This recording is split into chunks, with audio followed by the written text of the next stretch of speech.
रविंद्रनाथ टैगोर जी की कविता को कहानी के रूप में सुना रही हूँ और ये पॉसिबल हो पा रहा है मामा अर्थ की वजह से। एक रानी थी, उसको अपने पैरों से बहुत प्यार था। होनोलुलु की रानी होबू काफी परेशान थी। उन्होंने अपने मंत्री गोबू को बुलाया और बोली, कल रात मैंने एक भयंकर सपना देखा। जिस मिट्टी की मैं रानी हूँ, जमीन को छूते ही मेरे पाँव उस मिट्टी से गंदे हो जाते हैं। ये कहाँ का न्याय है? इसका कोई हल निकालो, अन्यथा सभी मंत्रियों को दंड मिलेगा। ये सुनकर पूरा मंत्रिमंडल बेचैन था। चेहरे पीले पड़ चुके थे और भूख प्यास गायब थी। तभी गोबू को एक युक्ति सूझी। वो भागता हुआ रानी के दरबार पहुंचा और बोला, रानी, यदि मिट्टी आपके पैरों को गंदा नहीं करेगी तो हम आपके पैरों की धूल कैसे प्राप्त करेंगे? मंत्री गोबू की चाटुकारिता को रानी तुरंत भांप गई और मंत्री की तरफ घूर कर देखी। गोबू समझ गया कि इस बार रानी मानने वाली नहीं है। थक हारकर मंत्रिमंडल ने निर्णय ले ही लिया। 17.5 लाख झाड़ू खरीदे गए। राजकोष खाली हो गया और झाड़ू लगाने का क्रम शुरू हो गया। देखते ही देखते पूरे राज्य में धूल का गुब्बार फैल गया। रानी के चेहरे पर धूल लगी थी, बाल धूल से सने हुए थे। बड़ी मुश्किल से गोबू ने रानी को पहचाना। रानी अपनी आंखें पोंछते हुए गोबू से बोली, मंत्री, तुमने मेरे सुंदर राज्य को धूल प्रदेश बना दिया। तुम्हें सजा मिलेगी। गोबू ने क्षमा मांगी और रानी से समाधान ढूंढने का वादा किया। मंत्रिमंडल ने फिर से निर्णय किया और सभी नदी, ताल, पोखरी और झरने खाली कर दिए गए। धूल की समस्या से निपटने के लिए कीचड़ की समस्या को जन्म दिया गया। रानी के दरबार से लेकर संसद भवन तक सिर्फ और सिर्फ कीचड़ ही कीचड़। रानी के पैर कीचड़ में सने हुए थे और रानी की आंखों में खून दौड़ रहा था। अब एक ही हल बचा था। गोबू ने अपना सिर पटक लिया और बोला कि अब पूरी दुनिया को चमड़े से ढकने के अलावा और कोई विकल्प नहीं बचा।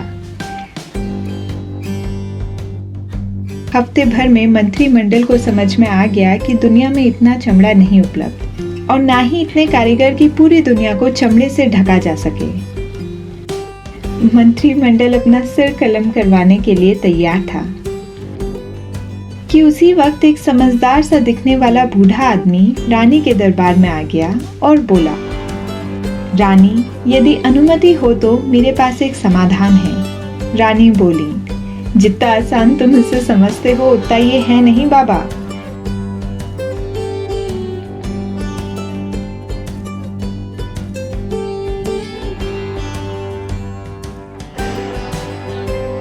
पूरा मंत्रिमंडल हार चुका है। गोबू क्रोध में बोला, हमसे पहले इस आदमी का सिर कलम होना चाहिए। वृद्ध व्यक्ति हल्का सा मुस्कुराया, रानी के चरणों के पास जाकर बैठा और रानी के पैरों का नाप लेकर रानी के लिए जूते सिल दिए। इस प्रकार होनोलुलु प्रांत में राजा होबू के दरबार में मंत्री गोबू की मौजूदगी में जूते का आविष्कार हो गया।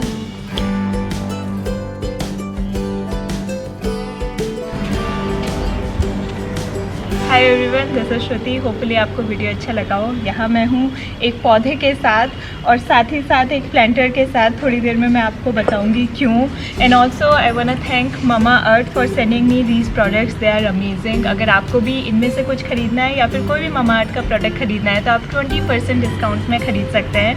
आपको सुलेमान बोल रहा है, ऑर्डर करते वक्त कोड का ऑप्शन आएगा, उसमें शिवा 20 यूज़ कीजिएगा तो आपको 20% डिस्काउंट मिलेगा। आप खरीद सकते हैं अमेज़ॉन से, मामा अर्थ की अपनी वेबसाइट है उससे भी खरीद सकते हैं, नायका, पर्पल से खरीद सकते हैं, जहाँ से भी आपका मन करे। बिना डिस्काउंट के मत खरीदना, अगर खरीदना हो तो डिस्काउंटेड प्राइस में ही खरीदना। और कोड मैं नीचे डाल दूँगी और ये सारे जो वेबसाइट्स हैं इनके लिंक भी नीचे डाल दूँगी। और ममा अर्थ प्लास्टिक पॉजिटिव ब्रांड है, जितना प्लास्टिक वो यूज़ करते हैं उससे ज़्यादा रिसाइकिल करते हैं। बहुत अच्छी बात है। लेकिन उससे भी अच्छी बात है कि जैसे ही आप ऑर्डर करेंगे ममा अर्थ में, तो आपका ऑर्डर वो लिंक कर देंगे एक पौधे से, और आपके ऑर्डर के साथ साथ वो एक पौधा लगाएंगे। उस पौधे की वो आपको पिक्चर भी भेजेंगे, उसकी लोकेशन भेजेंगे, कौन सी स्पीशी का लगा रहे हैं ये भी आपको बताएंगे। बहुत ही अच्छा लगा मुझे जानकर। हाल फिलहाल में ही मुझे पता चला ममा अर्थ का ये इनिशिएटिव। मुझे लगता है और सारे ब्यूटी ब्रांड्स और क्लोथिंग ब्रांड्स को भी ये इनिशिएटिव लेना चाहिए। और इससे इंस्पायर होकर मैंने भी कुछ डिसाइड किया है, जब भी मैं ममा अर्थ की वेबसाइट से कुछ खरीदूँगी तो मैं भी एक पौधा लगाऊँगी। इतनी बड़ी कंपनी है, लाखों ऑर्डर्स आते होंगे, लाखों वो पौधे लगाते होंगे, तो हम इतना तो कर सकते हैं कि एक पौधा अपने घर में लगा दें। तो ये मैंने पौधा माली भैया से मंगवा रखा है। ये प्लांटर मुझे न्यू ईयर्स में गिफ्ट किया था किसी ने। ये प्लांटर मैं यूज़ करूँगी और इसके अंदर मैं ये पौधा लगाऊँगी। तो इस वीडियो के लिए इतना ही। मुझे बताइएगा आपको कैसी वीडियो लगी और कैसी स्टोरी लगी और कैसे मेरे पैर का डिज़ाइन लगा। और मैं मिलूँगी आपको नेक्स्ट मंडे एक नए वीडियो के साथ। नेक्स्ट वीडियो अगेन एक हॉल वीडियो होगा। ज़ारा से कुछ कपड़े मंगाए हैं, उसका हॉल बनाऊँगी। मेरे को सजेस्ट कीजिएगा कि कौन से गाने में मेरे को हॉल बनाना चाहिए। और जिन्होंने भी पिछला हॉल वीडियो नहीं देखा है वो प्लीज़ देख लीजिएगा। बहुत मेहनत से बनाया है और शायद अच्छा भी बना है, आपको देखकर मज़ा आएगा। और अभी के लिए बहुत सारा मैं बोल चुकी हूँ, अभी मैं चलती हूँ। मिलूँगी आपको नेक्स्ट मंडे एक नए वीडियो के साथ। Bye bye. शुक्र है ममा अर्थ है, क्योंकि इस रानी को जूते पहनना नहीं पसंद।